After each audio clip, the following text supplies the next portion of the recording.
Hello there, my name is Liz, a succulent addict. Welcome to my garden.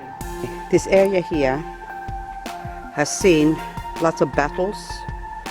Afterglow is dead, but I'm not too worried about that because that's still going to come back. So those little pink tips that you see there, that's already been like that a few times over winter, and they bounce back and then they grow, and then winter comes again and then they die again, but it doesn't matter. So as this one here, I can't even remember what you are now, but anyway, it's just a hybrid, might be a carunculated one. Speaking of carunculated, but that's I don't worry about that. That's just gonna come back again in summer. By summertime, she wouldn't even know what hit her in winter. Anyway, this one is the Babylon, and it's still alive. See, they just get hit by the frost if they're outside, but I don't worry about it. So if I really want them to look pristine, I would put them somewhere sort of a little bit covered, maybe in my balcony upstairs. But for this year they had enough torturing, so next year I will definitely put that in the balcony. The rest of the gang are doing fine. So this one is Colorata F.A. lindsayana, but I think this might be a hybrid of Chihuahuayensis, because I can see more Chihuahuayensis than lindsayana. So the label says F.A. lindsayana, but then look at that, it's all different. This one's here now. I got a whole heap of, look, there's a hole in here because these two got too big and I pulled it out some time ago, a couple of months ago. I can't remember what's in the center. I think it was a cante. I pulled it out, oh, that's the one I pulled out and put it there because I took some plants off there.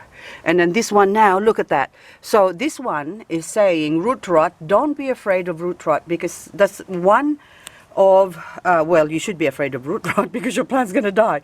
But I'm saying don't be too concerned if you have some plants showing signs of root rotting because of too much rain, because this is what the video is all about. We're inspecting my garden to see the damage of the rain. So this one now, I'm not too concerned. Look, root rot, I'll pull this out. Okay, so that's dried up because no water for a long time. We put you there. But I'm sure, okay, look, there's a baby coming out. So one reason why sometimes the plant, this is just my experience, is what I've noticed. I've had root rotting as well. I've noticed that either they have mealybug, and see, look, the little bug are hiding there. So that is, hang on, put you in the ground here. That's a teeny weeny mealybug. When the flesh of the succulent is open, then water can get in quicker, therefore rotting the plant.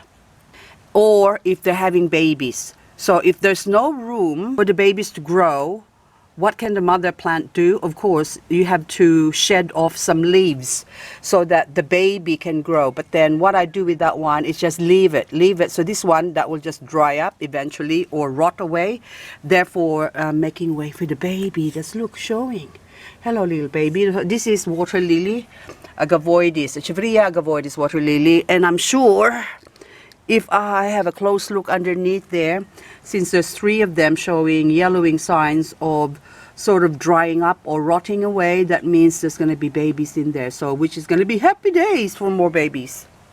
Now this one is Pat's Pink, and it's more of a salmonic color. So I don't know if it'll grow into Pat's Pink color. So I only have one strain of this plant, or just only one plant where I got my stock from. So next time, if they're available, I'm gonna get another Pat's Pink just to see the difference, if they will actually have different coloration when they do, because they've grown differently. So I'm sure there's gonna be a Pat's Pink in there that will have more intense color. Benimusmi in here likes being grown in the soil, and agavoides benimusmi or benimusami. This one has a lot of baby, so if they're grown individually in a small pot, so this is a solitary benimusmi. If it's grown on its own in a small pot with a little soil, then it grows into beautiful, look at that, almost like a chrysanthemum shape. And I think because they're in the garden or in this big pot, they have a lot of soil, they have a lot of nutrients, and what happens is you grow big plants, especially if you water them a lot. You will find that you will have a lot of big plants, and people who water a lot will experience a lot of root rotting. So these plants, or this planter here that I have, haven't been watered since February, or I haven't watered it because we're getting a lot of rain, and that's why they can look after themselves. This plant is perfect for me because I go away a lot and they don't need looking after. So apart from the deadheading or cleaning, deadheading of the flower when they flower, so look at that. So that one is some experimentation. I used some pesticide that didn't like it, some white oil, and look what happened, it burned.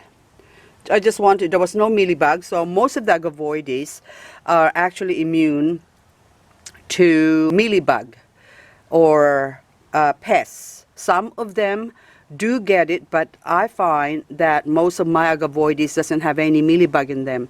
And then the odd mealybug that tries to infiltrate them, they just sort of go away. So I have no concerns. Even these ones, look, the grapes. Oh my goodness, look how beautiful that is. They stay that color all year round. So I'm trying to grow as big a grape as I can. So they're not normally that color. So normally the shape is sort of long like that, like a banana. And see those ones? But then even the banana is going red. So it has a lot to do with the soil that you put them in. A lot of people say they're stress plants. They're not stress plants.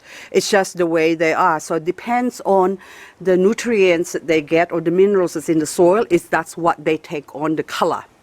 I find, of course, you have to put them in the right condition, like, of course, that Sempervivum starburst over here. I'm talking fast again because I'm worried that this video is going to get so long. Okay, Sempervivum starburst in there is coloring up. Well, compared again, I'm going to reiterate again. So that other one here, look how gorgeous that is now. Ah, yummy, yummy. Look at that. So this is a very common plant. So most of my plants are very common. Ionium, by the way, goes dormant in summer. So when it's hot, they close off and they don't grow. And if you keep watering them and watering them, they're gonna rot on you and die. So when it's cold, autumn, that's when they start to wake up from their sleep, and then that's the time you water them. So now they are loving the rain. Look at them. Look at that. Oh, look at the beautiful, beautiful. Okay. And then there's one here that I haven't watered for a while. Look. That's what happens. If you don't water it when it's cold, they just sort of close off. But they are tough plants. So I find that I killed more succulents from overwatering before, when I didn't know how to look after succulents. I didn't even know the succulents, put it that way. I kept watering and watering, and then it's not growing, and then it died on me. And then now, after I've decided to grow succulents, I've done a lot of researching first up to see where they came from, what sort of growing condition they require. And so I started experimenting. And the flapjack, this one is thistlefolia, I think. This is now hidden because in the past that has suffered the frost and everything. But they're now being protected. So this winter is actually mild. We only got up to -5. But in countries wherein you get wet and dry season, they love the sun. So put them out in the sun. And also here in Australia, the tropics in Australia, put them out in the sun and don't water them. Because I've seen people grow them from our travels where they're growing kalanchoe and they don't even water it. Aloe, they don't. Aloe vera. Okay, there's different types of aloe. So the aloe hybrids, but the aloe vera that actually that you drink and eat, can use on your wounds and stuff, they actually don't water it. So they can survive a long time with no watering. A lot of people, by the way, don't like Sempervivum because mealybug seems to love them, and they do. But then look at that. That is just so beautiful. Look at that Sempervivum. I don't even know, pink puff, I think that one. Beautiful. These plants, I feel like a bad mother.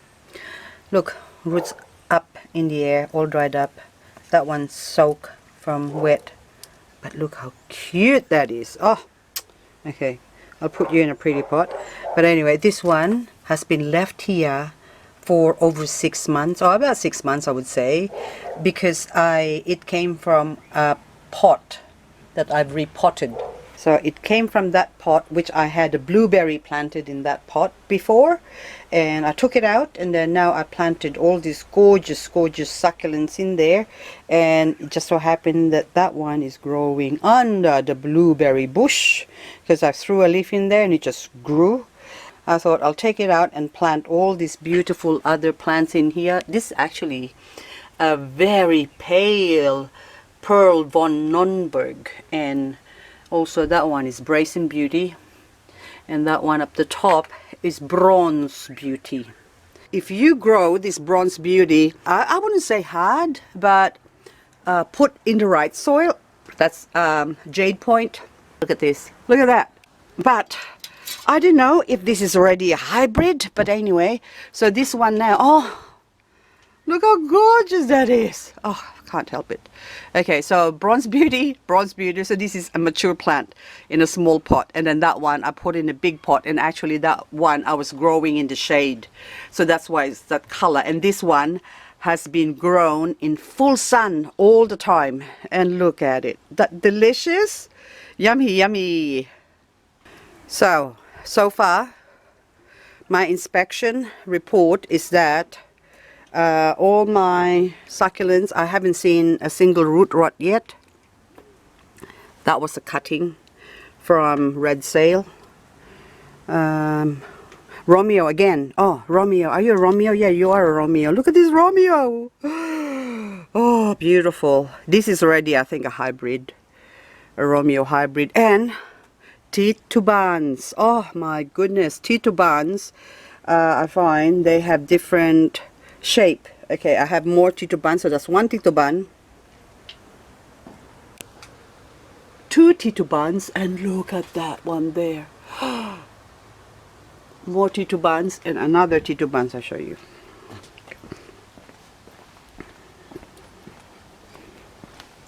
More delicious titubans. That's got a weed. Look, it's a weed growing.